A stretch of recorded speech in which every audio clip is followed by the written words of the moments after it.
Subukan nyo namang tumayon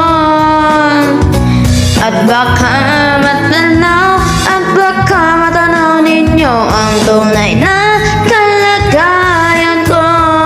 Ganito kasi yan eh.